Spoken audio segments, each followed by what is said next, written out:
Hi guys! Now is March 9, 2026 Monday. Andito naman ako sa labas ng bahay namin guys sa outdoor ng garden namin kasi ang lamig kasi ng simoy. Ang lamig kasi ng simoy ng hangin dito guys.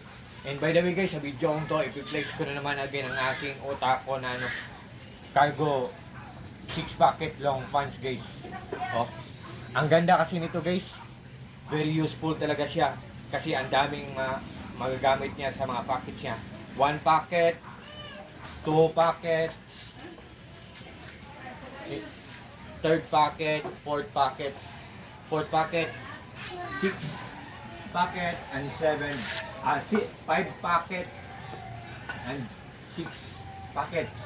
The last, but not the last, the 6 packet. Yan. At saka pwede nating lagyan ng bottle guys. Water. Oh. Kahit saan tayo magpunta. Oh. Diba guys?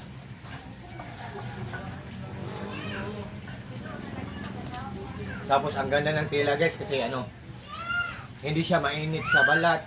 Tapos napaka-komportable niyang suotin. Maganda sa kanya lahat guys. Maganda ang quality. Maganda ang pagkatahe, pulido-pulido, durable, what I mean po, durable pa at the same time affordable pa. Maganda ang disenyo niya, ang accent niya, maganda ang design niya. Yan. Maganda ang price niya kasi mura lang siya. Tapos easy to use and after using, easy to use or easy to wear and after and also easy to wash, what I mean po, madali lang labhan. And pagkatapos labhan, ihang natin for just a few hours lang, madadry na siya kahit walang full heat of the sun. Full heat of the sun guys, kahit walang init ng araw, kahit hangin lang ang for just a few hours, madadry na siya guys. Ganyan siya kaganda. Para siyang dry fit. Ang cotton niya, ang linen niya, ang cloth niya. So, to all my friends po, kung interesado po kayo, may tips ako sa inyo guys.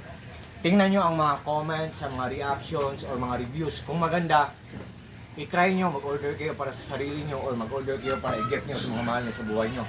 So, to all my friends po, especially na po sa palaging nag-order sa mga products ko, sa links ko. Thank you so much po sa mga sa trust at sa suporta po. At saka ingat po tayo palagi po. Once again guys Otako Cargo 6 long pants. 6 packet long pants. Ang ganda. Napaka-komportabling suotin. Oh. Tapos may linyard pa siya, pang pahigpit. Oh. So, to all my friends po, God bless us all. Nandyan sa link ko. Peace, bye-bye. God bless us all.